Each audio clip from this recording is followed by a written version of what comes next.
नमस्कार and welcome to जैकबोर्ड वाला। मैं हूं आकाश सेन और आज आप लोगों को क्लास 10th साइंस का सेट 5 को बताने वाला हूं। ठीक है, वैसे आप लोगों को मैंने बताया था कि मैं सेट 2, 3, 4, 5 और एक एक्स्ट्रा 6 अपने तरफ से बताऊंगा। ठीक है, जो आप लोग यदि पढ़ लेते हो उतना तो गारंटी आप लोगों का सारा प्रश्न इसी से आएगा। तो उसी को आगे बढ़ाते हुए मैं प्रश्न संख्या 1 के साथ प्रारंभ कर रहा हूँ। बस आप लोग छोटा सा काम कीजिएगा, चैनल को सब्सक्राइब कीजिएगा और मेरा मोटिवेशन लेवल को बढ़ाने के लिए अपना फ्रेंड के साथ शेयर भी कीजिएगा। ठीक है, चलिए तो हम लोग प्रश्न संख्या 1 के साथ प्रारंभ करते हैं। प्रश्न संख्या 1 हम लोगों को दिया गया है, किसी गोलीय दर्पण की फोकस दूरी उसकी वक्रता त्रिज्या का क्या होती है। तो किसी भी गोलीय दर्पण का फोकस दूरी जो है उसके वक्रता त्रिज्या का आधा होती है। ठीक है, या आधी होती है। अगला प्रश्न पर यदि बात करें तो जो हम लोगों से पूछा जा रहा है कि उस दर्पण का नाम बताइए जो बिंब का सीधा तथा आवर्धित प्रतिबिंब बना सके। तो वह दर्पण कौन सा होगा? तो वो हो जाएगा आप लोगों का अवतल दर्पण। ठीक है, अगला प्रश्न पर यदि बात करें तो अगला प्रश्न हम लोगों का है, किसी बिंब का वास्तविक तथा समान साइज का प्रतिबिंब प्राप्त करने के लिए बिंब को उत्तल लेंस के सामने कहाँ रखेंगे। तो फोकस दूरी की दुगनी दूरी पर रखेंगे। ठीक है, फोकस दूरी से जो दुगनी दूरी पर होगा वहाँ पर हम लोग इसको रखेंगे।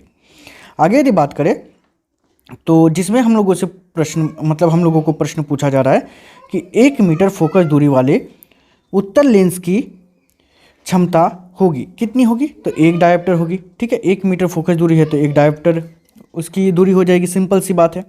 अगला प्रश्न है कि मानव नेत्र जिस भाग पर किसी वस्तु का प्रतिबिंब बनाते हैं वो क्या कहलाता है। तो वो दृष्टिपटल कहलाता है। ठीक है, अगला प्रश्न पर बात करें, प्रश्न संख्या 6 जिसमें पूछा जा रहा है कि दीर्घ दृष्टि दोष को किस लेंस से दूर किया जाता है। तो दीर्घ दृष्टि दोष को जो है उत्तल लेंस के द्वारा दूर किया जा सकता है। अगला प्रश्न हम लोगों का है कि विद्युत ऊर्जा का व्यापारिक मात्रक क्या है। तो विद्युत ऊर्जा का यदि बात करें तो व्यापारिक मात्रक है हम लोगों का किलोवाट घंटा। ठीक है, प्रश्न संख्या 8 पर यदि बात करें तो प्रश्न संख्या 8 हम लोगों को दिया गया है कि विद्युत परिपथ में वोल्ट मीटर को किस क्रम में जोड़ा जाता है। तो विद्युत परिपथ में वोल्ट मीटर को जो है पार्श्व क्रम संयोजन में जोड़ा जाता है। ठीक है, अगला प्रश्न संख्या 9 पर यदि बात करें तो प्रश्न संख्या 9 हम लोगों से पूछा जा रहा है विद्युत प्रेरण की घटना। तो यहाँ पर 4 ऑप्शन है, इसमें से हो जाएगा आप लोगों का कुंडली तथा चुंबक के बीच अपेक्षित गति के कारण कुंडली में प्रेरित विद्युत धारा उत्पन्न करता है या करना है।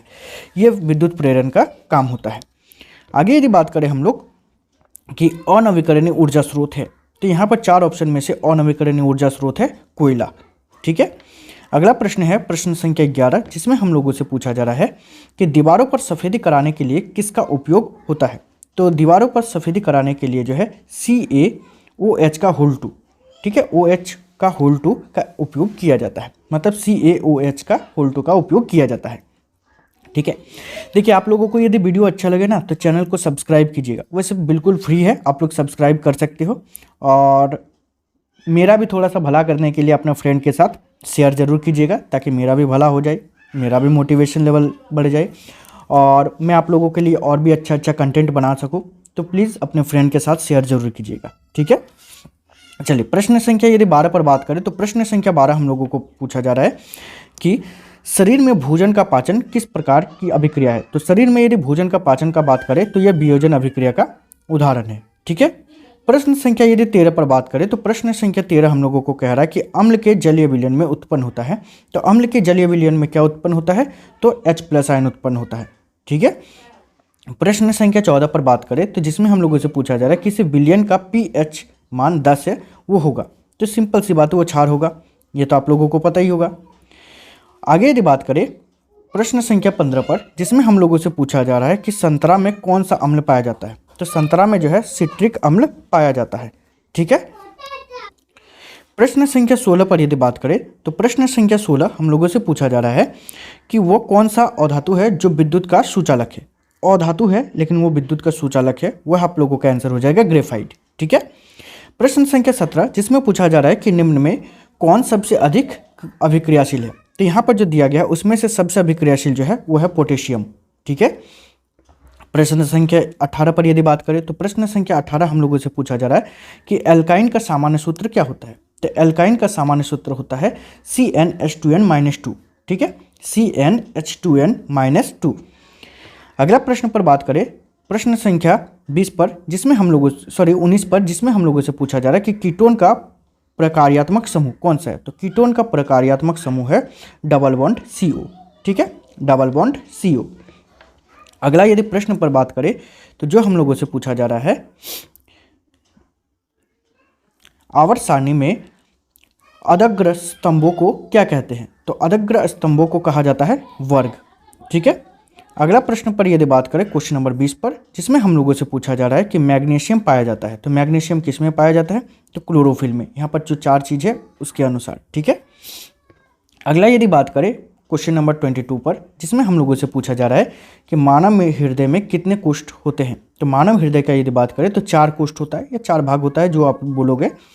आगे यदि बात करें प्रश्न संख्या 23, जिसमें हम लोगों से पूछा जा रहा है कि मस्तिष्क उत्तरदायी है तो किसके लिए, तो सोचने के लिए, हृदय स्पंदन के लिए और शरीर का संतुलन बनाए रखने के लिए। तो ये तीनों हो जाएगा, तो इसीलिए इसका ऑप्शन डी, मतलब इनमें से सभी हो जाएगा। ठीक है, बस आप लोगों को चैनल को सब्सक्राइब करना है और मेरा मोटिवेशन लेवल को बढ़ाने के लिए अपना फ्रेंड के साथ शेयर जरूर करना है। ठीक है, अगला प्रश्न पर बात करें तो जिसमें कह रहा है कि एक नर हार्मोन का नाम, मतलब यहाँ पर जो दिया गया है इसमें से एक नर हार्मोन कौन सा है, तो टेस्टोस्टेरोन जो है वो एक नर हार्मोन है। ठीक है, देखिए अगला प्रश्न जो है एक चित्र के रूप में दिया है, जिसमें हम लोगों से पूछा जा रहा है कि दिए गए चित्र किस प्रकार के जनन को दर्शाता है। ठीक है, तो ये जो है कायिक प्रवर्धन को दर्शाता है। ठीक है, कायिक प्रवर्धन का मतलब क्या होता है, आप लोग को यदि पता है कमेंट कीजिएगा, नहीं पता है तो भी कमेंट कीजिएगा, मैं आप लोगों को बता दूंगा। ठीक है, प्रश्न संख्या 26 पर यदि बात करें तो प्रश्न संख्या 26 हम लोगों से पूछा जा रहा है कि नर युग्मक तथा मादा युग्मक के संलयन को क्या कहते हैं। तो नर युग्मक तथा मादा युग्मक के संलयन को हम लोग कहते हैं निषेचन। ठीक है, प्रश्न संख्या 27 पर यदि बात करें तो जिसमें हम लोगों से पूछा जा रहा है कि पक्षी और चमगादड़ के पंख तो क्या होते हैं, समजात अंग होते हैं या अवशोषी अंग होते हैं या जीवाश्म होते हैं या असमजात अंग होते हैं। तो ये असमजात अंग होगा। ठीक है, क्योंकि चमगादड़ का पंखों का बनावट अलग होता है और पक्षियों का अलग होता है, इसी के कारण। अगला बात करें प्रश्न संख्या 28, जिसमें हम लोगों से पूछा जा रहा है कि निम्नांकित में कौन मुख्यतः जैव गैस का संगठक है। ठीक है, तो कौन सा है, तो मीथेन जो है या मेथेन जो है ये हो जाएगा। क्वेश्चन नंबर यदि बात करें 29 पर, जिसमें पूछा जा रहा है हम लोगों को कि ग्लोबल वार्मिंग के लिए उत्तरदायी गैस कौन सा है। तो ग्लोबल वार्मिंग के लिए उत्तरदायी गैस जो है वो है CO2। ठीक है, अगला प्रश्न पर बात करें प्रश्न संख्या 30 पर, जिसमें पूछा जा रहा है किसी आहार श्रृंखला में शाकाहारी का निर्माण होता है। तो शाकाहारी का निर्माण किस में होता है, तो द्वितीयक पोषी स्तर पर।